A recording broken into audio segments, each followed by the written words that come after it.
until the very end of the 3rd century or the beginning of the 4th. At that period a diversity of practice clearly existed in the Church. We find excommunication denounced against any bishop, presbyter, or deacon who should put away his wife under pretense of living a more ascetic life, while of those who were unmarried when ordained, only readers and choristers were permitted to marry. Again, it is laid down that bishops, presbyters, deacons, and other clerks engaged in the work of the ministry should not dwell with their wives. A special provision was made by the Council of Ancyra for the case of deacons. If a deacon on ordination declared that he could not engage to lead a life of continence, he was permitted to marry, but if he was ordained without any such declaration, he was to be degraded from his office if he afterwards married. It is evident, however, that there was at this time no absolute and universal prohibition of marriage to the clergy, for several distinguished clerics of the 4th and later centuries are known to have been married. Nor does that state seem in their case to have been regarded as in any way involving disgrace or inferiority. We find in the earliest age of the Church no distinct ordinance as to the maintenance of its ministers. No doubt many, like St. Paul, lived by the labor of their hands. Yet the great principle, that the laborer is worthy of his hire, and that those who preach the gospel should live of the gospel, was always admitted. They who waited at the altar became partakers of the offerings of the faithful at the altar, and these freewill offerings soon came to be regarded as the equivalents for the tithes of the Mosaic law.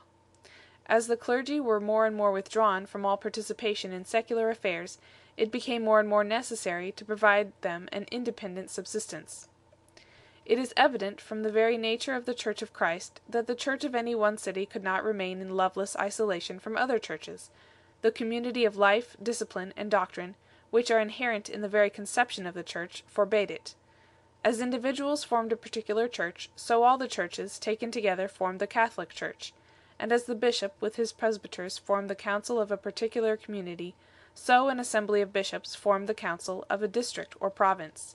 Synods were a natural product of the life of the Church. They were the principal manifestations of its unity both in doctrine and discipline. It was their work to concert common action for the resisting of heresy, the healing of schism, the restoration of discipline. The bishop seems in all cases to have represented his church at these assemblies. As each bishop was the center of unity in his own church, so the assembled bishops represented the unity of a larger portion of the Church universal. Of general councils we of course hear nothing, until the cessation of persecution permitted the assembling of prelates from every quarter of the Roman world. But though bishops were the ordinary and indispensable members of a synod, yet presbyters also took part in their deliberations. In Cappadocia, seniors and presidents assembled every year to arrange matters of common concern. At the Synod of Antioch it was the presbyter Malchion who refuted Paul of Samosata, and in the synodal letters the presbyters Malchion and Lucius are named expressly, while several of the bishops are not. The regular constitution of a council at the beginning of the 4th century was probably that described in the preamble to the canons of Elvira. When the bishops had taken their seats, 26 presbyters also sitting with them, and the deacons and the whole commonalty, plebs, standing by, the bishops said. The canons run in the name of the bishops, though the presbyters no doubt took part in the deliberations, and the deacons and people had perhaps the same kind of tumultuary influence as the commons at an English Wittenagemot. End of chapter 7, part 1.